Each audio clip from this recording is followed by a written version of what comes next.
PhD Hindi वाला channel में आप सभी का हार्दिक अभिनंदन है। पिछले 3 लेक्चर में हमने संज्ञा, इसकी परिभाषा और भेदों पर विस्तार से चर्चा की है और मुझे विश्वास है कि आप सभी ने वे लेक्चर देखे होंगे और संज्ञा को अच्छी प्रकार से समझ लिया होगा। अपने आज के लेक्चर में हम 2 प्रकार के टेस्ट लेकर के आए हैं, जिनके उत्तर देकर आप अपने आप का एनालिसिस कर पाएंगे कि आप अभी तक संज्ञा को कितना समझ पाए हैं। हाँ, जिन्होंने संज्ञा के मेरे लेक्चर अभी पहले वाले नहीं देखे हैं तो वे इसके उत्तर देने से पहले एक बार ध्यानपूर्वक संज्ञा की परिभाषा और भेद वाले लेक्चर जरूर देख लें ताकि उनको उत्तर देने में सुविधा रहेगी। अब आइए अपने विषय की ओर चलते हैं। टेस्ट संख्या नंबर 1। यहाँ पर वाक्यों में से नीचे कुछ वाक्य दिए गए हैं। इन वाक्यों में से संज्ञा शब्द के भेद और उनके नाम आपने लिखने हैं। ये 10 वाक्य आपकी स्क्रीन पर हैं। जैसे पहला है, मेरा नाम आशीष है। हरीश का घर दिल्ली में है। हम कल अमृतसर जाएंगे। लड़के शोर मचा रहे हैं। मदन घोड़े की सवारी कर रहा है। क्रोध मनुष्य को पागल बना देता है। दिल्ली यमुना के किनारे बसी है। ईमानदारी सबसे अच्छी नीति है। दूध स्वास्थ्य के लिए अच्छा है। और अंतिम वाक्य है, धोबी कपड़े धोता है। इन वाक्यों में से आपने संज्ञा शब्द ढूंढना है और उसके भेद का नाम लिखना है। फॉर एग्जाम्पल, जो पहला है वो मैं आपको बता देता हूँ। मेरा नाम आशीष है। अब यहाँ पर देखिए, आशीष जो शब्द है वह संज्ञा शब्द है, लेकिन संज्ञा शब्द कौन सा है? व्यक्तिवाचक संज्ञा। इसी प्रकार दूसरा वाक्य है, चलिए इसे मैं छोड़ देता हूं। नंबर 5 पर आता हूं मैं। मदन घोड़े की सवारी कर रहा है। इस वाक्य में देखिए, एक तो मदन संज्ञा शब्द है और ये कौन सा संज्ञा शब्द होगा? व्यक्ति, क्योंकि व्यक्ति का नाम है ये, तो व्यक्तिवाचक संज्ञा। अब दूसरा है आपके पास घोड़ा। ये घोड़ा, ये भी संज्ञा शब्द है, लेकिन ये चला जाएगा जातिवाचक संज्ञा में। चलिए अब आप इस वीडियो को पॉज कीजिए, बाकी के बचे हुए 8 वाक्यों के अपने उत्तर लिखिए और फिर वापस लौट कर आइए। तब मैं आप लोगों को इनके उत्तर भी बता दूंगा। अपने उत्तर आप मैच कीजिए और उसके बाद आप अपने मार्क्स भी कमेंट्स के रूप में लिख कर दे सकते हैं। चलिए अब मैं आपको इनके उत्तर बता देता हूँ। वाक्य नंबर 2, हरीश का घर दिल्ली में है। इसमें देखिए, हरीश, घर और दिल्ली, ये 3 संज्ञा शब्द हैं और इनमें हरीश और दिल्ली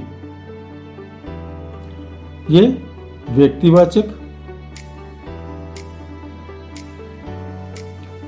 घर स्थानवाचक।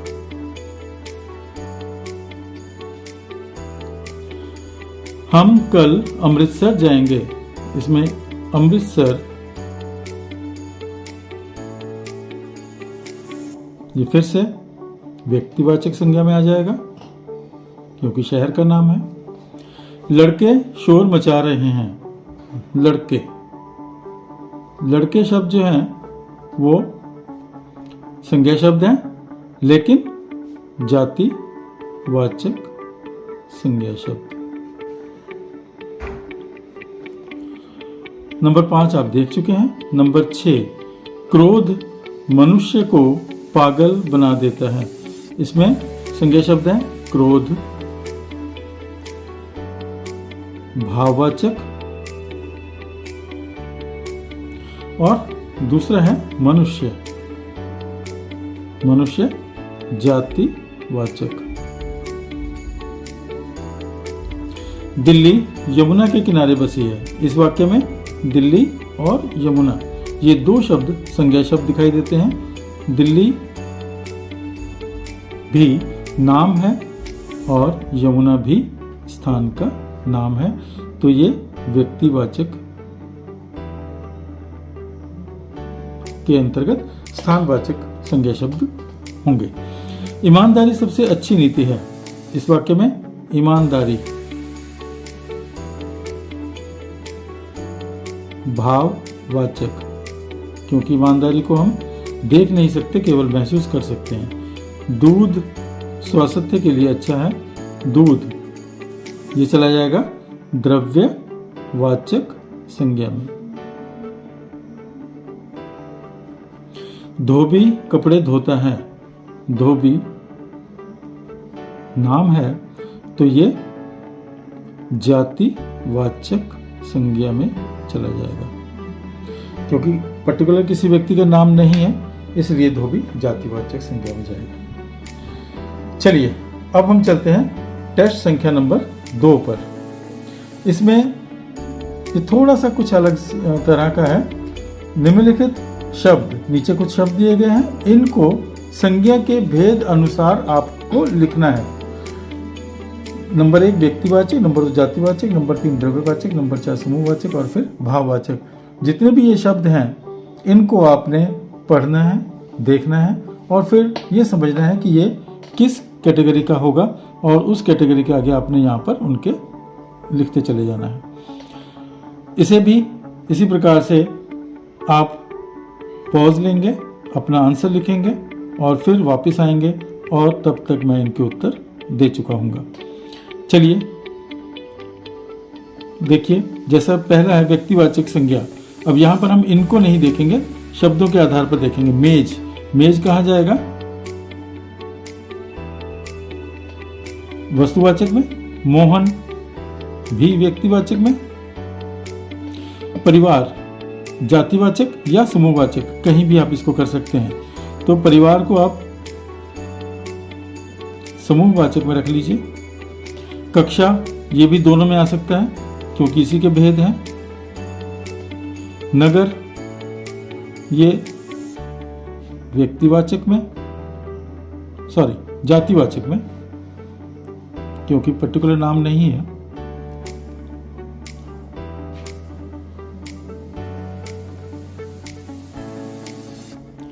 राधा व्यक्तिवाचक, भक्ति भाववाचक, ये जातिवाचक में आएगा और मद्रास शहर का नाम है तो व्यक्तिवाचक। पर्वत, पर्वत जातिवाचक। विद्यालय, ये भी जातिवाचक में। सोना द्रव्यवाचक में। कौवा व्यक्तिवाचक में। पुस्तक जातिवाचक में। दूध द्रव्यवाचक में। सुंदर भाववाचक में।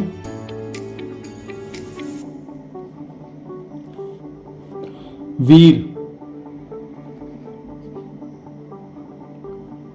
भाववाचक। सुख, ये भी भाववाचक में। गीता नाम है तो व्यक्तिवाचक में। लड़की जातिवाचक में। सेना समूहवाचक में। लोहा, ये चला जाएगा द्रव्यवाचक संज्ञा में।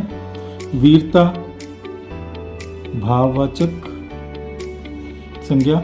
सरकार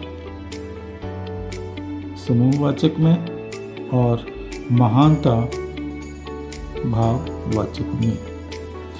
इस प्रकार से आप अपने उत्तर भी इनके साथ मिला सकते हैं और फिर आप अपने मार्क्स मुझे कमेंट्स में लिखकर दे सकते हैं। ये था आज का विषय और कल हम एक नया विषय लेकर के आएंगे, सर्वनाम की परिभाषा एवं भेदों की चर्चा।